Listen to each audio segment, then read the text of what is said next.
नमस्कार. माझं नाव मोनाली रहाळकर.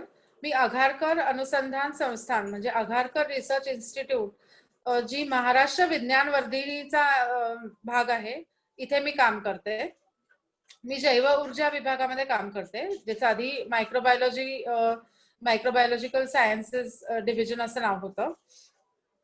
आणि प्रबोधिनीचा आणि महाराष्ट्र विज्ञान वर्धिनीचा फार जवळचा संबंध आहे, कारण की सुखात्मे सर जे होते आपले प्रबोधिनीचे अध्यक्ष किंवा कार्यवाह, तर ते MACS चे सुद्धा प्रेसिडेंट होते आणि बराच काळ राहिलेले आहेत. सो सुखात्मे सरांनी आमच्या इथे बायोमेट्रिक डिव्हिजन सुरू केली आणि त्यामुळे प्रबोधिनीचा आणि MACS चा विज्ञानवर्धिनीचा महाराष्ट्र विज्ञानवर्धिनीचा अतिशय जवळचा संबंध आहे. आमच्या इन्स्टिट्यूटमध्ये एकूण 6 विभाग आहेत. त्यातला माझा जो आहे तो जैव ऊर्जा आहे आणि जैव ऊर्जा म्हणजे आम्ही बायोमिथेन, बायोहायड्रोजन आणि बायो इथेनॉल याच्यावरती काम करतो. ह्याच्यामध्ये आम्ही एनारोबिक मायक्रोब्सचा अभ्यास करतो. त्यानंतर मग बायोडायव्हर्सिटी असा एक विभाग आहे. बायोडायव्हर्सिटी मध्ये मग प्लांट्स, एनिमल्स आणि बाकीचे डायटम्स वगैरे असं येतं. त्यानंतर नॅनो बायोटेक्नॉलॉजीचाही अभ्यास करतो आम्ही. डेव्हलपमेंटल बायोलॉजी आणि प्लांट जेनेटिक्स असे हे वेगवेगळे विभाग आहेत आमच्या इथे. तर अशी थोडक्यात माहिती आमच्या आघारकर रिसर्च इन्स्टिट्यूट बद्दल. आणि हे लॉकडाऊन वगैरे संपलं की मी सगळ्यांना आवाहन करते की सगळ्यांनी येऊन आमची इन्स्टिट्यूट बघावी. आणि नॉर्मली विज्ञान दिनाच्या दिवशी 28 फेब्रुवारीला इन्स्टिट्यूट ओपन असते सगळ्यांसाठी, तर सगळ्यांनी आवर्जून आमच्या इथे विज्ञान प्रदर्शन बघायला नक्की यावं. तर साधारण आपण सुरू करूयात की साधारण जानेवारी 2020 मध्ये आपल्याला अशी कुणकुण लागली की वुहान म्हणजे चायनामधल्या वुहान इथे कोरोना व्हायरस 2 सुरू झालाय असं आपल्याला आय थिंक 29 जानेवारीला आपल्याला कळलं होतं. आणि मग हळूहळू तो पूर्ण जगभरामध्ये पसरला. पहिल्यांदा इटलीमध्ये, त्याच्यानंतर स्पेनमध्ये, अमेरिकेमध्ये आणि आता भारतामध्ये त्यांनी खूप रौद्र स्वरूप धारण केलेलं आहे. तर ऍक्च्युली हा जो करोना व्हायरस आहे किंवा ज्याला आपण corona virus, novel corona virus किंवा सार्स करोना व्हायरस 2 म्हणतो, तर तो करोना व्हायरस या फॅमिलीमध्ये येतो. व्हायरसच्या वेगवेगळ्या फॅमिलीज असतात. ओके, सो ह्याच्यामध्ये हा बीटा करोना व्हायरस टाईपचा आहे. आणि याच ह्याच्यामध्ये अजून वेगवेगळे आणखी म्हणजे साधी आपली जी सर्दी होते ती, त्याच्यानंतर मग फ्लू यासारखे पण विषाणू येतात. पण ह्या पर्टिक्युलरली बीटा करोना व्हायरस मध्ये आपल्याला सार्स, त्याच्यानंतर हा सार्स करोना व्हायरस 2 आणि मर्स असे 3 प्रामुख्याने व्हायरसेस आपल्याला दिसून येतात. तर 2003 मध्ये आपल्याला आठवत असेल तर सार्सची सुरुवात झाली होती चायनामध्ये. आणि असं झालं होतं की लोकांना न्यूमोनिया व्हायला लागला, ताप यायला लागला. आणि हळूहळू ही एक जागतिक साथ होतीये की काय असं वाटलं होतं त्यावेळेस. पण ते थांबलं. म्हणजे लकीली त्यावेळेस साधारण एक 7-8 हजार लोक अफेक्ट झाले आणि 1000च्या आत मृत्यू, अशा ह्याच्यात ते थांबलं होतं. पण कोविड मध्ये सुरुवातीला आपल्यालाही वाटलं की हे फार काही असं वाढणार नाहीये. पण ज्या काही आपण भयानक दृश्य बघायला लागलो चायनामधली आणि मग नंतर इटली मधली वगैरे, तर ते कोविड-19 ची जी महामारी आहे ती अतिशय भयानक आहे. सो आपण त्याला पॅन्डेमिक असं म्हणतो. तो पॅन्डेमिक म्हणजे पूर्ण जगभरामध्ये एफेक्ट होणारा जो एपिडेमिक आहे. एपिडेमिक म्हणजे साथ आणि पॅन्डेमिक म्हणजे ती पूर्ण जगभरात पसरलेली आहे ती साथ. तर त्यामुळे आपण त्याला पॅन्डेमिक असं म्हणतो.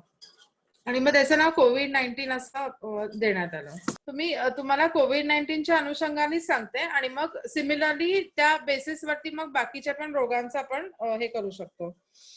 तर हा जो RNA व्हायरस आहे त्याचा साधारण 30 किलो बेसेस, म्हणजे एक बेस म्हणजे एक आपल्याला सगळ्यांना माहितीये की DNA किंवा RNA मध्ये ATGC असं DNA मध्ये असतं आणि RNA मध्ये T च्या ऐवजी U असतो. सो AUGC असे बेसेस असतात. ओके, आणि ह्याच्यामध्ये साधारण 30,000 असे बेसेस आहेत. म्हणजे इतका छोटासा त्याचा जिनोम आहे आणि त्या जिनोम मध्ये सगळीच माहिती आहे. म्हणजे की तुम्ही टीव्ही वरती किंवा व्हिडिओज मध्ये बघत असाल तर तुम्हाला दिसत असेल की करोना व्हायरस वरती असे काटे आहेत, बरोबर, ज्याला आपण स्पाइक्स म्हणतो. सो हे जे स्पाइक्स आहेत ते स्पाइक प्रोटीन हा त्याचा एक त्या म्हणजे आरएनए मध्ये स्पाइक प्रोटीन हा एक भाग आहे. त्यानंतर एन्व्हलप प्रोटीन आहे, न्यूक्लिओकॅप्सिड प्रोटीन आहे आणि त्याला जे रेप्लिकेशन लागतं म्हणजे एका विषाणूचं दुसऱ्या विषाणूमध्ये रूपांतर होण्यासाठी जे लागतं एन्झाईम ते आरएनए डिपेंडंट आरएनए पॉलिमरेज असं आपण त्याला म्हणतो. तर हे जे आरडीआरपी आहे ते त्याचा एक महत्वाचा भाग आहे आणि अशी सगळी त्यांची जी जेनेटिक कॉम्पोजिशन आहे ते अतिशय कॉम्पॅक्ट आहे म्हणजे फक्त 30 केबी मध्ये सगळं समावलेलं आहे. तर तुम्हाला मी हे थोडक्यात सांगितलं.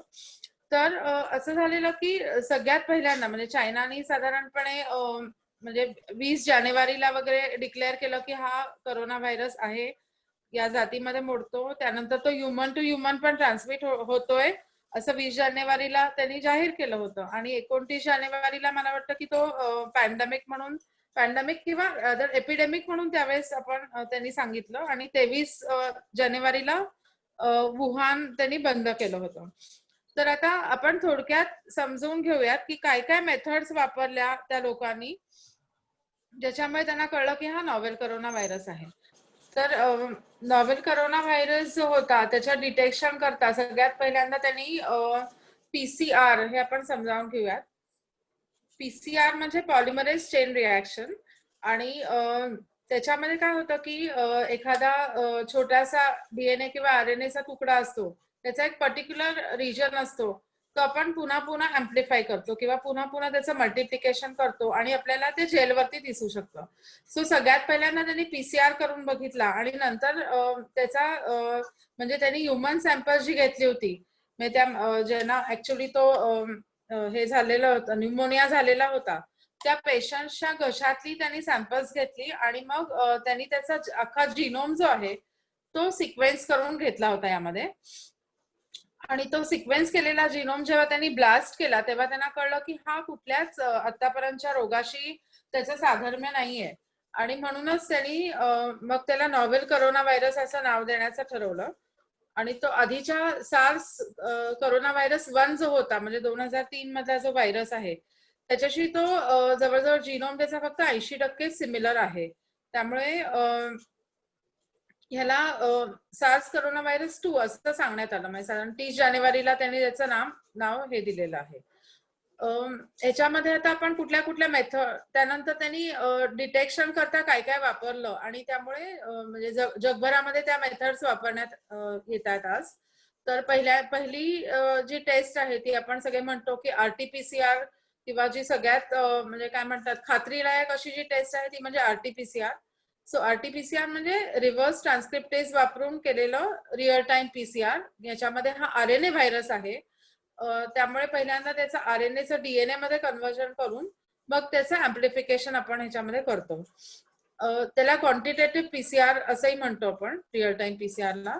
सो क्वांटिटेटिव्ह पीसीआर मध्ये आपण त्याचे आरडीआरपी आणि काही अन्य म्हणजे न्यूक्लिओकॅप्सिड किंवा एन्व्हलप प्रोटीन वापरून आपण हे बघू शकतो की हा व्हायरस किती प्रमाणात आहे.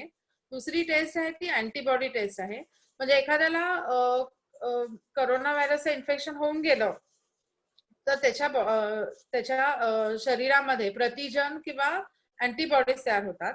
या अँटीबॉडीज आपण मोजू शकतो. सो त्याच्यासाठी एक अँटीजन वापरला जातो आणि मग आपल्याला कलर रिॲक्शन अशी दिसते की ज्याच्यामुळे आपल्याला कळतं की अँटीबॉडीज आहेत आपल्याकडे ऑलरेडी ह्याच्याबद्दल रिगार्डिंग.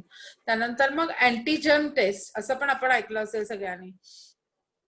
सो अँटीजन टेस्ट मध्ये काय होतं की एक पर्टिक्युलर त्याचं जे प्रोटीन आहे ते आपण ह्याच्यामध्ये डिटेक्ट करतो आणि त्या प्रोटीनचा पार्ट जर का असेल तर पुन्हा हे म्हणजे वेगवेगळ्या प्रकारे आपण त्याला चेक करू शकतो. सो ही सगळ्यात सोपी टेस्ट ही अँटीजन टेस्ट आहे आणि त्यासाठी काही मिनिटांमध्ये आपल्याला त्याचे रिझल्ट उपलब्ध होऊ शकतात. आणि आरटीपीसीआरचे जे आहेत त्याच्यासाठी साधारणपणे 2-3 तासांचा प्रोटोकॉल आहे.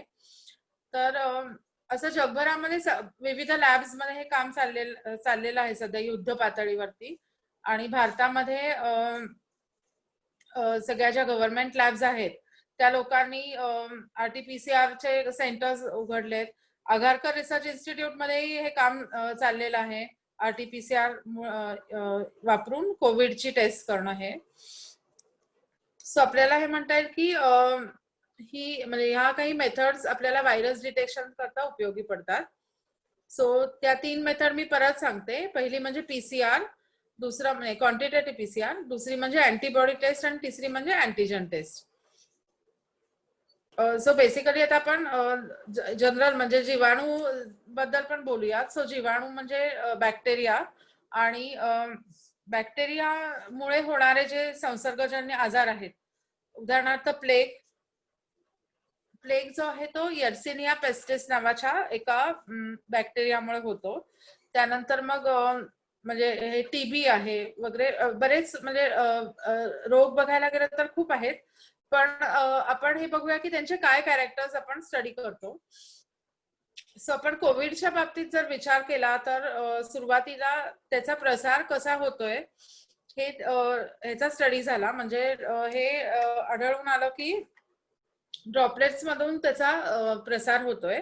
सो आणि त्याचा विरुलन्स किती आहे, म्हणजे 2 आहे त्याच्यामध्ये, की त्याची संसर्गजन्यता किती आहे, म्हणजे किती कंटेजियस आहे तो आणि तो किती विरुलंट आहे, म्हणजे त्याचा इंटेन्सिटी एखादा आजार हे करण्याची ती किती आहे. तर मग असं. आणि त्याची तिसरी महत्वाची गोष्ट म्हणजे मॉर्टॅलिटी, म्हणजे किती लोक त्याच्यामुळे त्यांचा मृत्यू होतो आहे, हे पण त्याच्यामध्ये अभ्यास केला जातो. आता कोविड-19च्या बाबतीत त्यांना असं आढळलं की मोर्टॅलिटी सुरुवातीला त्यांना कमी वाटलेली, म्हणजे अजूनही मोर्टॅलिटी जी आहे ती 2 ते 3% इथपर्यंतच आपण म्हणतो ऍव्हरेज. पण कोविड-19च्या बाबतीत असं म्हणता येईल की त्याचा 3 वेगवेगळ्या गोष्टींशी पण संबंध आहे. ते म्हणजे तुमचं वय किती आहे, त्यानंतर तुम्हाला काही अन्य डायबेटीस किंवा हार्ट डिसीज किंवा अन्य काही कोमॉर्बिडिटीज ज्याला आपण म्हणतो, ब्लड प्रेशर किंवा असं काही आहे का. आणि तिसरं म्हणजे की तुमची म्हणजे प्रतिकारशक्ती त्यावेळी कशी आहे, त्याच्यावरती हे अवलंबून होतं की तुम्हाला अतिशय माइल्ड असं इन्फेक्शन होत आहे, तर तुम्हाला सिव्हिअर न्यूमोनिया होतोय आणि मग तुम्हाला त्याचा व्हेंटिलेटर किंवा असा वापर करावा लागतोय त्यासाठी. तर त्यामुळे ह्या 3 महत्वाच्या गोष्टी कुठल्याही व्हायरस किंवा बॅक्टेरियामध्ये ते बघतात. की म्हणजे आता आपण असं जर का कम्पेअर केलं तर ते असं म्हणतात की फ्लू आहे तो फ्लू जास्ती कंटेजियस आहे आणि करोना व्हायरस थोडासा कमी आहे. आणि ऍव्हरेज म्हणजे आता मला जे आठवते त्याप्रमाणे करोना व्हायरसचा ऍव्हरेज जे आहे तर किती लोकांना तो इन्फेक्ट करू शकतो, तर मला वाटतं की 3 ते 4 लोक किंवा या रेंज मध्ये ते आहे. काही काही व्हायरसेस किंवा काही काही बॅक्टेरिया खूप जास्ती कंटेजियस असतात, म्हणजे एका म्हणजे 10 किंवा त्याच्यापेक्षा जास्ती लोकांना त्यांचं इन्फेक्शन होऊ शकतं. आणि मर्स सारखा जो व्हायरस होता जो मिडल ईस्ट मध्ये आला होता 2012 मध्ये, तर त्याच्यामुळे मृत्यूचं प्रमाण खूप जास्ती होतं, म्हणजे लाईक की मोर्टॅलिटी जी आहे म्हणजे एकदा झाला की किंवा इबोला पण, तर त्याच्यामध्ये मृत्यूचं प्रमाण जास्ती आहे. तर कोविड-19च्या बाबतीत ते मॉडरेट आहे, पण हा जो काही रोग आहे तो इतका झपाट्याने पसरला, म्हणजे आपलं जे जागतिकीकरण आपण म्हणतो आणि आपले जे इंटरनॅशनल फ्लाईट्स आहेत त्याच्यातून तो कधी कुठे गेला जगाच्या कानाकोपऱ्यात आणि तो किती पसरला ह्याला काही म्हणजे आता लिमिटच राहिलेलं नाहीये. त्यामुळे मी जास्ती माझा फोकस कोविड-19 पॅन्डेमिक वरती ठेवलाय, कारण ते सध्या आपली ती सगळ्यात मोठी ती काळजी आहे जगासाठी.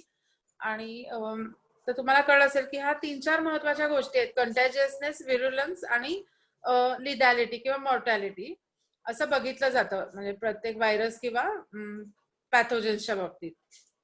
तर कसं असतं की हे जे आहे पॅन्डेमिक म्हणजे किंवा कुठलंही एपिडेमिक असतं, तर त्याच्यामध्ये सगळ्यात पहिल्यांदा म्हणजे कुठलीही सपोज एखादी घटना अशी झाली की जी साधारण 6 किंवा 10 असे मृत्यू झाले एकाच कारणाने, तर एक असं असतं की WHO ला आपण रिपोर्ट करायचं असतं त्याबद्दल. सो ही एक अतिशय महत्वाची. सो एपिडेमिओलॉजी मध्ये जर का काही संसर्गजन्य आजार डेव्हलप होतोय असं वाटलं, म्हणजे आपण आता जसं कोविड-19ची सुरुवात जी झाली ती अटिपिकल न्यूमोनिया केसेसनी झाली. सो चायनाने थोडं आपल्याला उशिरा सांगितलं, पण सुरुवातीला असं झालं होतं की 41 वगैरे केसेस होत्या ज्यांना एकसारखेच सिम्पटम्स होते आणि ते म्हणजे न्यूमोनिया, फीवर आणि मग नंतर हळूहळू व्हेंटिलेटरची गरज लागणं किंवा मग आणखीन कॉम्प्लिकेशन्स अशा प्रकारचे ते लक्षणं होती त्याच्यामध्ये. सो याच्यामध्ये असं आहे की हे जे सगळे या गोष्टी आहेत त्याचं रिपोर्टिंग जे आहे ते WHO ला करण्याची खूप गरज असते. आणि म्हणजे कोविड-19च्या बाबतीत WHO नी थोडंसं आपल्याला उशिरा सांगितलं जगाला, असं सगळ्यांचंच म्हणणं आहे आणि ते खरंही आहे मला वाटतं. पण म्हणजे ते वेगवेगळ्या इंटरनॅशनल जर्नल्समध्ये पब्लिकेशन करणं किंवा कुठल्या ना कुठल्या फोरमवरती हा काहीतरी नवीन रोग आहे आणि त्याची जी जिनॉमिक इन्फॉर्मेशन आहे ती पण उपलब्ध करून द्यायला पाहिजे लगेचच. त्याच्यानंतर त्याचे जे महत्वाचे कॅरेक्टर्स आहेत, म्हणजे आता चायनामध्ये सुरू झाला असेल तर मग तिथल्या डॉक्टर्सनी आणि तिथल्या जे जेनेटिक्स त्याचं जे करणार आहेत त्या सगळ्या लोकांनी त्याचे जे महत्वाचे कॅरेक्टर्स आहेत ते जगाला लवकरात लवकर उपलब्ध करून द्यायला पाहिजेत एखाद्या ओपन फोरम वरती आणि शिवाय पब्लिकेशनच्या स्वरूपात. पण if you look at international publications that takes lot of time आणि मग त्याच्यामुळे महत्वाची माहिती मिस होऊ शकते. जसं की आता कोरोनाच्या बाबतीत त्यांनी बऱ्यापैकी घाई करून त्याचा जिनोम आपल्याला साधारण माझ्या मते 3 फेब्रुवारीला वगैरे आपल्याला तो पेपर आलेला होता एक ऑलरेडी की त्याचा जिनोम काय आहे, त्याचे कॅरेक्टर्स. पण म्हणजे 3 फेब्रुवारी पर्यंत ऑलरेडी तो इटलीमध्ये पोहोचला होता किंवा अन्य ठिकाणी तो पोहोचला होता असं म्हणतात. म्हणजे ऑलरेडी तो डिसेंबरमध्येच फिरायला लागला होता इकडे तिकडे. तर मग ही जी माहिती आहे ती उपलब्ध लवकर करून द्यायला पाहिजे आणि त्याच्यामुळे बरेच मृत्यू पण कमी म्हणजे बरीच लोक वाचू शकतात जर का आधीच कळलं असतं लोकांना की हा संसर्गजन्य आहे किंवा काय. 20 जानेवारीला आपल्याला कळलं की हा संसर्गजन्य आहे, पण त्याच्या आधी जर का कळलं असतं आणि इंटरनॅशनल फ्लाईट्स वगैरे त्या लवकर बंद झाल्या असत्या तर कदाचित कोविड-19 इतक्या प्रमाणात पोहोचला नसता असं म्हणजे मला वाटतं हे. आणि बऱ्याच लोकांनी हे मत व्यक्त केलेलं आहे की तो तू म्हणतोस ते अगदी बरोबर आहे की याची माहिती जी आहे ती लवकर कळली पाहिजे लोकांना. सो मी त्याच्यातली इतकी एक्सपर्ट नाहीये, पण लस बनवण्यासाठी बेसिकली वेगवेगळ्या मेथड्स वापरल्या जातात. त्याच्यामध्ये आता मी एक एक्झाम्पल देते की आता मी सांगितलं की कोरोना व्हायरसमध्ये वेगवेगळे कॉम्पोनंट्स असतात, जसं हे RD-RP एन्झाईम ज्यामुळे त्याचं रेप्लिकेशन होतं किंवा स्पाइक प्रोटीन वरती जे हे रिसेप्टर बाइंडिंग डोमेन्स असतात जे ह्युमन ACE2 रिसेप्टर्सना बाइंड करतात, तर त्याचा पण उपयोग केला जातो. सो असे त्याचे महत्वाचे जे प्रोटीन्स असतात तर त्यांचा उपयोग केला जातो आणि मग त्याच्या अगेन्स्ट अँटीबॉडीज तयार करणं म्हणजे लस तयार करणं. किंवा मग अजून एक मेथड आहे ती म्हणजे की व्हायरसचा जो काय म्हणता येईल म्हणजे व्हायरसचा एक असा फॉर्म घ्यायचा की जो इन्फेक्शियस होणार नाही आणि तुम्हाला काही त्याच्यामुळे आजार होणार नाही. सो असं पण एक अशी पण एक मेथड आहे. तर ह्याच्यामध्ये काय आहे की पहिल्यांदा लशीच्या ज्या चाचण्या आहेत त्या वेगवेगळ्या प्राण्यांमध्ये घेतल्या जातात. त्यानंतर प्राण्यांमध्ये जर काही योग्य काही परिणाम दिसत असतील म्हणजे त्यांना जास्ती त्याची बाधा अशी होत नसेल आणि त्यांच्यामध्ये योग्य असे अँटीबॉडीज तयार होत असतील तर मग हा प्रोग्राम पुढे नेला जातो. सो पहिल्यांदा माईस, त्याच्यानंतर मग असं करत करत मग मंकीज आणि मग मंकीज नंतर मग त्याचे मग काही आपण ऐकलं असेल की phase 1 trial, phase 2 trial. So human trials हा पुढचा भाग आहे आणि त्या ह्युमन ट्रायल्स मध्ये पण ते हे बघतात की कोणाला काही त्याच्यापासून धोका नाहीये ना. सो लसीमध्ये वेगवेगळ्या प्रकारे लस केली जाते. तो ह्या 2-3 मेथड्स आहेत, म्हणजे एक तर त्याचं प्रोटीन वापरून किंवा एक इनॅक्टिव्ह असा व्हायरस वापरून. बाकीचे पण आपण जर का बघितले वेगवेगळ्या लसी तर त्याच्यामध्ये इनॅक्टिव्ह व्हायरस वापरला आहे किंवा कधी कधी टॉक्झॉइड पण वापरतात, जसं टिटॅनस इन्फेक्शन असतं त्याच्या लसीमध्ये त्याचं जे टॉक्झॉइड असतं ते वापरलं जातं. आणि असे वेगवेगळे लसींचे प्रकार आहेत, पण मी इम्युनॉलॉजिस्ट असल्यामुळे म्हणजे मला तो डिटेलमध्ये नाही सांगता येणार, पण इव्हन म्हणजे नॅनो टेक्नॉलॉजी पासून सगळं वापरलं जाते सध्या.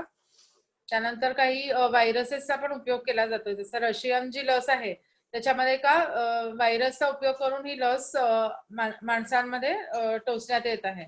सो हे मला असं सांगता येईल लसींबद्दल. सो मी विषाणूंबरोबर डायरेक्ट काम करत नाही. माझं सगळं काम आहे ते बॅक्टेरिया म्हणजे जीवाणूंबरोबर आहे आणि तरी पण आमच्या इन्स्टिट्यूटमध्ये व्हायरोलॉजीची लॅब आहे, तर ह्याच्यामध्ये मी तुम्हाला मग त्याच्याबद्दल सांगू शकते. मी जे जीवाणू हाताळते ते लेव्हल 1 चे आहेत. म्हणजे की मी नॉर्मली मातीमधून किंवा भातशेतीमधून जे रूट्स मध्ये असतात त्या बॅक्टेरियांवरती काम करते.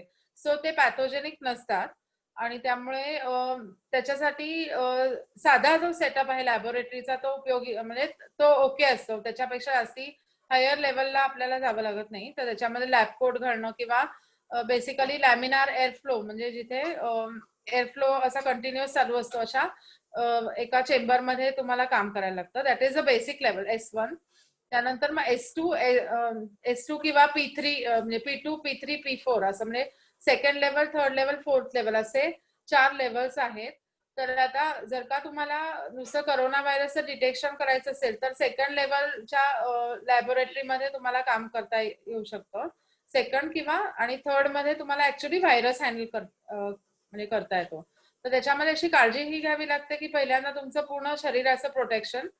सो या कोरोना व्हायरसच्या बाबतीत तुम्हाला माहितीच आहे, मास्क अतिशय आवश्यक आहे. नंतर पीपी किट पण घालतात लोक. म्हणजे आता आमच्या इथे जे टेस्टिंग होतं त्याच्यामध्ये जे लोक ऍक्च्युली सॅम्पल हँडल करतात ते पीपी किट घालतात. त्यानंतर मग गॉगल्स किंवा जे सेफ्टी गिअर्स असतात चेहऱ्याचे ते घालून, त्यानंतर मग जो लॅमिनार एअरफ्लो असतो तो पण एका स्पेशल क्वालिटीचा असतो की ज्यामुळे ते व्हायरसचे पार्टिकल्स वगैरे आपल्या शरीरावरती येणार नाहीत.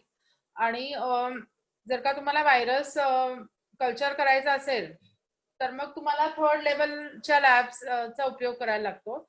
त्याच्यामध्ये पॉझिटिव्ह प्रेशर असणं किंवा फोर्थ लेवल म्हणजे तुम्ही बघितलं असेल की वुहान इन्स्टिट्यूट ऑफ व्हायरोलॉजीचे पिक्चर्स तुम्ही बघितले असतील. त्याच्यामध्ये अशी लोक जी आहेत ती पूर्ण अशी काहीतरी बॉडी सूट आणि त्याचं ऍस्ट्रॉनॉट सारखे कपडे घालून तुम्हाला दिसले असतील आणि त्यांच्या मागे ते असे हे असतात, म्हणजे पाईप्स असतात. सो बेसिकली तिथली जी हवा असते, म्हणजे त्या रिसर्चरला काही धोका निर्माण होऊ नये अशा प्रकारे त्यांनी प्रोव्हिजन केलं असतं.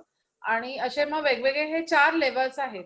तसेच अॅनिमल्स जे आपण हाताळतो, म्हणजे आता लसीसाठी आपण अॅनिमल्स पण लोक हाताळतायत किंवा इव्हन वेगवेगळ्या प्रयोगांकरता. सो माईस आहेत किंवा गिनीपिग्स आहेत, ते हाताळताना सुद्धा ह्या सगळ्या गोष्टींची काळजी घ्यावी लागते. कारण की ते जर का प्राणी आपल्याला चावले किंवा त्या प्राण्यांचं काही आपल्या ह्याच्यावरती म्हणजे ते खोकले किंवा असं काही झालं तर त्याचा पण आपल्याला संसर्ग होऊ शकतो. सो अॅनिमल्सच्या बाबतीत पण अतिशय काळजी घेण्याची गरज आहे या केसमध्ये. आणि कोविड-19च्या बाबतीत जर का तुम्हाला खूप हायर लेवलचं काही संशोधन करायचं असेल तर थर्ड किंवा फोर्थ लेवल किंवा एड्स हे आहे, HIV व्हायरस आहे, त्याच्याकरता पण 4 लेवलची लॅब तुम्हाला वापरावी लागते. पुण्यामध्ये NIV मध्ये अशी S4 लेवलची लॅब आहे स्पेशल विषाणूंकरता. तर अद्ययावत तंत्रज्ञानामध्ये जसं मी सांगितलं की PCR म्हणजे पॉलिमरेज चेन रिॲक्शन, तर ह्याच्यासाठी एक स्पेशल मशीन असतं. आणि RT-PCR मध्ये काय होतं की PCR ची जी रिॲक्शन आहे त्याचे सायकल्स आपण वेगवेगळे, जसं म्हणजे तुम्ही इमॅजिन करा की एक तुमच्याकडे स्ट्रँड आहे, त्याचं एका सायकल मध्ये एकाचे 2 होणार आहेत, दोनाचे 4 असं एक्स वाढत जाणार आहे ते पटींमध्ये. ओके. सो अशा जर का 40 सायकल तुम्ही दिल्या तर त्या 40 सायकल मध्ये समजा तुमच्याकडे स्टार्टिंग मटेरियल समजा तुमच्याकडे कमी असेल तर तुम्हाला बऱ्याच सायकल्स द्यायला लागतील, ज्याच्यामुळे मग तुम्हाला एक पर्टिक्युलर ऍम्प्लिफिकेशनची म्हणजे लेवल दिसेल. कळलं? तर जर का तुमच्याकडे खूप व्हायरस असेल, तुम्ही खूप इन्फेक्टेड असाल, तर असं होईल की पहिल्या 20 सायकल मध्येच तुम्ही किंवा 19 सायकल किंवा म्हणजे त्या अगदी कमी ह्याच्यामध्येच तो एकदम जो पीक आहे तो एकदम मोठा होतो आणि त्यामुळे तुम्हाला असं कळतं की ओके व्हायरस बराच आहे. सो एक RT-PCR हे काय म्हणता येईल एक सगळ्याच रोगांमध्ये हे एक बेसिक टेक्निक वापरलं जातं. त्यानंतर आता आपण सिक्वेन्सिंग कडे वळूयात. तर आधी आपण म्हणजे काय म्हणतात बेसिक जे सॅंगर सिक्वेन्सिंग म्हणजे साधारण एक 800 ते 1000 न्यूक्लिओटाइड इथपर्यंत करू शकायचो. तर आता आपल्याकडे नेक्स्ट जनरेशन सिक्वेन्सिंग आहे आणि नेक्स्ट जनरेशन सिक्वेन्सिंग मध्ये इल्युमिना आहे. त्याच्यानंतर मग वेगवेगळे प्लॅटफॉर्म्स आपल्याकडे अवेलेबल आहेत, हायसेक, मायसेक. सो इल्युमिना हे एक मशीनचं नाव आहे आणि या सगळ्या प्लॅटफॉर्म्स वरती आपण समजा आपल्याकडे एखादं मटेरियल आलं, म्हणजे एखादं इन्फेक्टेड ब्लड किंवा अजून कुठलं सॅम्पल आलं, स्टूल किंवा युरिन किंवा मग घशाच्या द्रवाचं सॅम्पल आलं, तर मग त्याच्यामधून जे काही जेनेटिक मटेरियल आहे तो आयसोलेट करायचं, म्हणजे डीएनए आरएनए आयसोलेट करून मग त्याचा आपण मेटाजिनोम, म्हणजे त्याचे जे जे काही त्याच्यामध्ये आहे ते सगळं आपण सिक्वेन्स करून बघू शकतो. आणि मग आपण काही सिक्वेन्स अनालिसिसच्या मेथड वापरून त्याच्यामधून मग पर्टिक्युलर असे रीड्स आपण काढून घेऊ शकतो. जसं की आपण सध्या कोरोना व्हायरसचे रीड्स आहेत ते माणसाच्या घशाच्या द्रवाच्या आरएनए मधून आपण सगळं काही अँप्लिफाय करतो आणि मग ते काढून घेतो पर्टिक्युलर रीड्स. सो सिक्वेन्सर हा एक दुसरा महत्वाचा आहे. पीसीआर सिक्वेन्सिंग आणि मग त्याच्यामध्ये आणखी प्रोटिओमिक्स वगैरे, म्हणजे प्रोटीनचा वापर करून वेगवेगळ्या मेथड्स अशा पण त्याच्यामध्ये येतात. सो आता माझ्याकडे असं डिटेल्ड इन्स्ट्रुमेंट्स वगैरे नाही आहेत, पण आपण असं म्हणू शकतो की हा 2 मेजर मेथड्स आहेत कुठल्याही व्हायरस किंवा बॅक्टेरियाच्या मॉलिक्युलर बायोलॉजी साठी लागणाऱ्या. करोना व्हायरसच्या बाबतीत वुहान इन्स्टिट्यूट ऑफ व्हायरोलॉजी जे आहे किंवा वुहान मधल्या ज्या 2-3 इन्स्टिट्यूट आहेत बेसिकली, पण वुहान इन्स्टिट्यूट ऑफ व्हायरोलॉजीनीच आपल्याला पहिल्यांदा माहिती दिली की याचा जिनोम काय आहे किंवा काय. आणि मग त्यांचे काही अगदी सुरुवातीचे जे औषधं जे आहेत, म्हणजे हायड्रॉक्सिक्लोरोक्विन आणि त्यानंतर रेमडेसिवियरचं वगैरे जे इनिशियल रिझल्ट आहेत ते पण त्यांच्या लॅब कडून येतात. मी स्वतः सुद्धा करोना व्हायरस कुठून आला याच्यावरती रिसर्च करते. सो आता लेटेस्ट, म्हणजे आता संध्याकाळीच माझा एक त्याच्यावरचा पेपर ऍक्सेप्ट झालेला आहे. सो असं आहे की त्यामुळे ना म्हणजे तशा इन्स्टिट्यूट्स बऱ्याच आहेत किंवा आता there are some other people, जसं युएस मध्ये पण काही ग्रुप्स आहेत की जे करोना व्हायरस वरती आधी रिसर्च करत होते चायनामध्ये, आणि मग त्यांनी पण बरेच पेपर्स आता हे केलेले आहेत. पण खरं काय आणि खोटं काय असं थोडंसं आता सध्या झालेलं आहे, त्यामुळे मी त्याच्याबद्दल फार नाही बोलणार. पण बेसिकली वॅक्सिन्स आणि ह्याच्यावरती खूप चांगलं काम होत आहे माझ्या मते. पण ऍक्च्युअली जे करोना व्हायरस वेगवेगळे जे बॅट्स, म्हणजे तुम्हाला आता मी थोडक्यात सांगते की हा जो करोना व्हायरस आहे त्याचं ओरिजिन जे आहे ते बॅट्स मधून आहे, वटवाघळांमध्ये आहे मधनं आहे, आपल्याला सगळ्यांना माहिती असेल. तर वटवाघळांमध्ये आधी हा व्हायरस होता आणि मग नंतर त्यांनी ह्युमन्स मध्ये जम्प केलेला आहे. ते किती वर्षापूर्वी हे सुद्धा आपल्याला माहिती नाहीये. आणि त्यांचं असं म्हणणं होतं आधी की इंटरमिजिएट होस्ट असणार याच्यामध्ये, म्हणजे एखादा दुसरा अॅनिमल जसं की तो पँगोलिन म्हणजे किंवा अँट ईटर जे खवले मांजर आहे, that was suspected to be the intermediate host. पण नंतर असं कळलं की ते नाहीये बरोबर, हा डेटा चुकीचा आहे. सो आता इतकं काही चाललं आहे ना या सगळ्या संशोधनामध्ये, तर की खरं काय आणि खोटं काय असं मी थोडक्यात म्हणू शकते की हेच कळेन असं झालेलं आहे आम्हाला सुद्धा. सो माझं जे संशोधन आहे ते थोडक्यात मी सांगते की आम्हाला असं म्हणजे याचा रिसर्च करताना आढळलं की 2012 मध्ये एक अशी घटना झाली होती की तिथे चायनामध्ये काही न्यूमोनिया केसेस झाल्या होत्या माईनमध्ये. आणि त्याच्याबद्दल फार कशामुळे झाल्या ते कळलं नव्हतं, पण एका मास्टर थिसिस मध्ये असं आम्हाला सापडलं की हे करोना व्हायरसमुळे किंवा आता जो नॉवेल करोना व्हायरस आहे त्याच्या सगळ्यात जवळचा रिलेटिव्ह आहे तो देखील तिथेच सापडला होता त्या माईनमध्ये, तर त्याच्यामुळे झालं असण्याची शक्यता आहे. सो आम्ही तो धागादोरा हे करून त्याचं थोडं जिनॉमिक्स करून आणि आणखीन आम्ही त्या थिसिसचा अभ्यास करून आम्हाला असं आढळलं की कोविड-19 सारखाच आजार त्याही माईन मधल्या लोकांना झाला होता. आणि वुहान इन्स्टिट्यूट ऑफ व्हायरोलॉजीने ते सॅम्पल्स पण इकडे आणले होते. मग आता नक्की हा व्हायरस जो झाला आहे तो लॅब मधल्या मॅन्युप्युलेशननी झालेला आहे किंवा त्या मायनर्स मधली जी सॅम्पल आणली ती काही उघडली आणि त्यांच्याकडनं लीक झाली किंवा त्याच्यावर त्यांनी पुढे काही काम केलं वगैरे, अशा बऱ्याच शक्यता आहेत. तो व्हायरसच्या ओरिजिन बद्दल बरेच काम चालू आहे बऱ्याच लोकांचं. आणि ऍक्च्युअल व्हायरस बद्दल खूप काम चालू आहे, म्हणजे असं मी आता पर्टिक्युलर लॅब सांगत नाही पण जगभरात सगळीकडे चालू आहे. मेजॉरिटी ऑस्ट्रेलियातही चालू आहे, युएसए, त्यानंतर मग हे युके मध्येही चांगलं काम चालू आहे. सो ऍक्च्युली वॅक्सिन्स आणि याच्याबद्दल चांगलं काम चालू आहे, पण तो आला कसा आहे हा माझ्यासाठी तरी सगळ्यात महत्वाचा प्रश्न आहे. कारण मी बेसिकली व्हायरोलॉजिस्ट नाहीये, पण अचानक एखाद्या वुहान जिथे म्हणजे 11 मिलियन लोकसंख्या आहे अशी जी सिटी आहे आणि जे बॅट्स याच्याकरता रिस्पॉन्सिबल होते, हॉर्सशू बॅट्स, तर ते इकडच्या आसपासच्या प्रांतामधले नाही आहेत, ते युनानमध्ये जास्ती आढळतात. सो युनान जो आहे तो 1100 किलोमीटर्स वरती आहे वुहानपेक्षा. तर मग ते बॅट्स आणि ते उडू पण शकत नाही, ते अतिशय छोटे बॅट्स असतात. तर मग इतक्या लांब ते कसे काय आले? आणि मग त्यामुळे असं आहे की आता बरे म्हणजे आता काल परवा आणखीन एका चायनीज मुलगी जी US मध्ये पळून गेली आणि तिला बऱ्याच गोष्टी माहिती असा तिने दावा केला. तर तिने पण असा दावा केलाय की हा वुहानच्या लॅबमध्ये तयार झालेला व्हायरस आहे, पण त्याला काही अजून फार सपोर्ट नाहीये. पण ती थिअरी आम्ही एक्सप्लोर करतोय. तर एक मला म्हणजे माझ्याकडचं जे इनपुट आहे ते मी सांगू शकते. आणि आताच मला कळलं, म्हणजे एका तासापूर्वीच ते मला बातमी कळली की फ्रंटियर्स इन पब्लिक हेल्थ या नियतकालिकामध्ये म्हणजे ते आता एक्सेप्टेड आहे आणि त्याचा ऍब्स्ट्रॅक्टही आलेला आहे.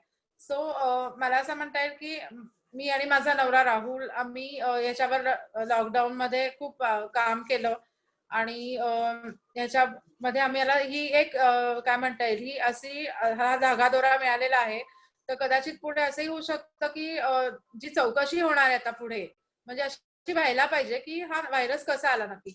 त्याच्यामध्ये कदाचित आमच्या ह्याचा फार मोठा उपयोग होऊ शकेल, कारण की आम्हाला तो एक लिंक मिळालेली आहे की 2012 मध्ये जे झालं होतं त्याचा आणि याचा काहीतरी संबंध असू शकतो आणि ती सॅम्पल्स वुहानमध्ये आली होती. आता ते लोकांचं पुढचं जे आहे इन्व्हेस्टिगेशन त्यामध्ये आपल्याला स्पष्ट होईल. सो हे एक मला सांगायचं होतं याच्यामध्ये, कारण की आमचं हे लेटेस्ट काम आहे. तर मला एक असा म्हणजे संदेश असा द्यावासा वाटतो की जे संशोधक आहेत किंवा भले आपण लॅब नसेल आपल्याकडे काही असेल तरी पण लेटेस्ट जे पेपर्स आहेत त्याच्यावरती ते वाचावेत, कारण की आम्ही तर काही याच्यामध्ये व्हायरोलॉजी आम्ही दोघांनीही व्हायरोलॉजीचा अभ्यास केलेला नाहीये. पण असं सुरुवातीपासून एक उत्सुकता जी होती ना ती तुम्ही दाबून ठेवू नका की हे कसं काय आलं बाबा इन्फेक्शन इथे, आणि याच्या मागे रिझन काय असेल, कारण काय असेल, याची कारण मीमांसा करणं, वेगवेगळे पब्लिकेशन्स जमा करणं. आणि आता मला ट्विटरचा पण भयंकर याच्यामध्ये उपयोग झालेला आहे, कारण ट्विटरवरती कसं आहे की आपण जगभराशी जोडले जातो आणि याच्यामध्ये असे काही लोक आम्हाला आता आमचे चांगले मित्र झालेले आहेत. आम्ही रोज त्याच्यावरती म्हणजे माझ्या इन्स्टिट्यूटचं माझं काम वेगळंच आहे, पण माझे तासन तास या ट्विटरवरती जातात की आम्ही त्याच्यावर चर्चा करतो.